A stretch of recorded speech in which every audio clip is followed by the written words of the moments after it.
नमस्कार। Book audio में बहुत बहुत स्वागत करता हूं मैं आपका दोस्त ब्रिजेश। और दोस्तों, आज मैं लेकर के हाजिर हूं परशुराम शर्मा का रहस्य और रोमांच से भरपूर उपन्यास खून का बदला खून। चलिए बढ़ते हैं कहानी में आगे की ओर। फ्लैट का किराया देने के बाद अब मेरी पॉकेट में $70 थे। मैंने हैरी को हटा दिया था क्योंकि उसकी तनख्वाह अब मैं नहीं दे सकता था। हालांकि हैरी जैसा वफादार नौकर मुझे दोबारा नहीं मिल सकता था। उस समय रात्रि के 12 बज रहे थे। मैं सोने का इरादा कर ही रहा था कि अचानक डोरबेल बजी। कौन हो सकता है, मैंने सोचा।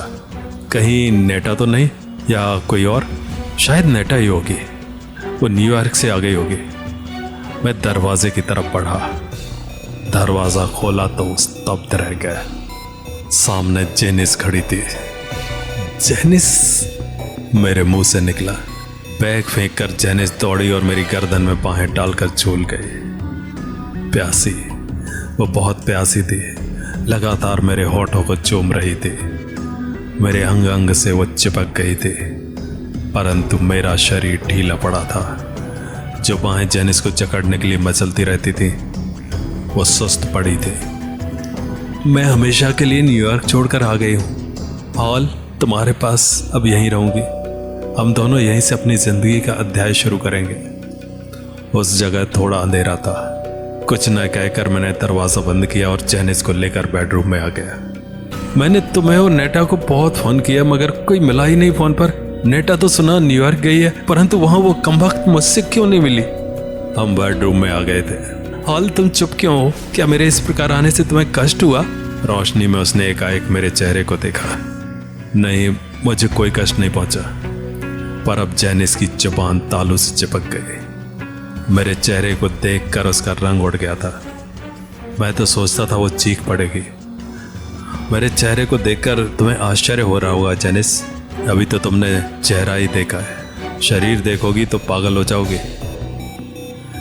ये सब कैसे हो गया? जेनिस ने बर्फीली जुबान में कहा। समझ लो एक दुर्घटना थी। जेनिस धीरे धीरे आगे बढ़ी।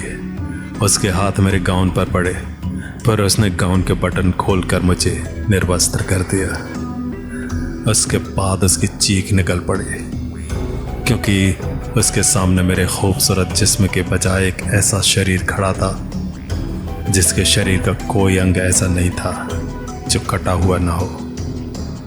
असंख्य काले काले जख्मों के चिन्ह, बारीक बारीक असंख्य चौंकें जैसे शरीर पर चिपकी पड़ी हो। मेरा प्रेत जैसा जिस्म देखकर वो डर गई। वो दूसरे कमरे में भाग निकली। मैंने उसके रोने की आवाज सुनी। फिर उसने कहा, हाल, मैं जा रही हूं। वो जा रही थी। मैंने चीख कर कहा, जेनिस, तुम एक दिन लौटोगी। मैं तुम्हें प्राप्त करूंगा। इंतजार करना। मेरा शरीर फिर वैसा ही होगा। दुनिया की कोई ताकत तुम्हें मुझसे नहीं छीन सकती। लेकिन दूसरी तरफ सन्नाटा था। मेरी आवाज के बाद एक ऐसी खामोशी छा गई जैसे एक बड़ा तूफान आकर गुजर गया हो और अब सब कुछ शांत हो गया हो। उस सन्नाटे में मुझे अपनी सांसें विषैले सर्पों की तरह सरसराती महसूस हो रही थी। मैंने आईने के सामने अपने आप को देखा, फिर जोरों का घूंसा आईने पर मारा। आईना चकनाचूर हो गया और मेरा हाथ खून में डूब गया। उसके बाद बिस्तर पर औंधे मुंह लेटकर रोने लगा। न जाने कब तक मैं इस स्थिति में पड़ा रहा। मेरा धैर्य टूट चुका था और फिर कब मुझे नींद आई, मुझे कुछ नहीं पता। मैंने एक अजीब सा सपना देखा। मैं भाग रहा हूँ। पुलिस की लारियां सारे शहर में मुझे तलाश कर रही हैं। पुलिस की गोलियों से बचता मैं भाग रहा हूँ। अचानक एक दीवार से टकराता हूँ। दीवार पर एक पोस्टर चिपका है। मेरी तस्वीर है। उस पर लिखा है, अमेरिका का सबसे क्रूरतम गैंगस्टर। हर किसी नागरिक को यह अधिकार है कि इस व्यक्ति को देखते ही गोली मार दे। इसे जिंदा या मुर्दा पकड़ने वाले को $10,000 पुरस्कार दिया जाएगा। मैं उस पोस्टर को फाड़ता हूँ, फिर भाग निकलता हूँ। एकाएक में एक कार से टकराता हूँ। कार मुझे कुचल देती है। मेरा शरीर खून से लथपथ पड़ा है और जेनिस मेरे पास बैठी है। हाँ, वो कार जेनिस की है जिसने मुझे कुचल कर $10,000 का इनाम जीत लिया है। उफ, मेरे चारों तरफ खून है, खून। और फिर मैं चिल्लाकर जाग गया। खिड़की से सुबह का उजाला झांक रहा था। मैंने अपने अस्त व्यस्त शरीर को देखा तो चौंक पड़ा। मेरे शरीर पर लिहाफ पड़ा था, घायल हाथ पर पट्टी बंधी थी। ये सब किसने किया? मैं तो वैसे ही औंधे मुंह पड़ा सो गया था। अचानक मुझे शावर चलने की आवाज सुनाई दी। मैं उछल कर बैठ गया। मैंने अपना गाउन पहना। उसी क्षण बाथरूम से नेटा बाहर निकली। Good morning mister hall. Morning? मगर तुम यहां कैसे? जनाब के फ्लैट का दरवाजा खुला था, सो मैं क्या कोई भी अंदर आ सकता था? तुम्हारी अस्त व्यस्त हालत देखकर मैंने तुम्हें जगाना उचित नहीं समझा। ये हाथ क्यों नष्ट कर दिया? ओह, मेरी मूर्खता थी। तुम न्यूयॉर्क से कब आई? रात आ गई थी। जब अपने फ्लैट पर पहुंची तो मेरे बेडरूम में जेनिस सो रही थी। उसकी हालत बता रही थी कि वो अवश्य तुम्हारे यहाँ से होकर आई है। नौकरानी ने बता दिया था कि वो काफ़ी देर तक कमरे में अकेली रोती रही थी। बस मैं सीधे यहाँ चली आई। नेटा, तुम बहुत अच्छी हो। मैं फोटोकॉपी ले आई हूँ। मुझे एक बार फिर वो सपना याद आ गया। वसीयत की फोटोकॉपी देखने के बाद मैंने सोचा क्या अपने खेल में नेटा को शरीक कर लिया जाए। वसीयत की कॉपी छोड़कर वो जा चुकी थी। उसका कहना था कि उसे अभी जेनिस को भी संभालना है। मैं जानता था जेनिस अब मुझसे मिलने नहीं आएगी। हालांकि नेटा मुझसे कह चुकी थी कि ना तो जेनिस से मैं सर्विस छूटने का जिक्र करूं, ना उस दुर्घटना का। वसीयत का मामला भी मुझे गुप्त रखना होगा। पर यह सब बताने की नौबत नहीं आने वाली थी, क्योंकि जेनिस के मन पर जो आघात लगा था उससे भुलाना सरल नहीं था।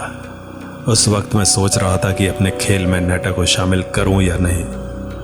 औरत पर विश्वास करना ठीक नहीं, हालांकि वो बहुत अक्लमंद स्त्री थी, पर फिर भी उसका दुर्भाग्य यही था कि वो स्त्री थी।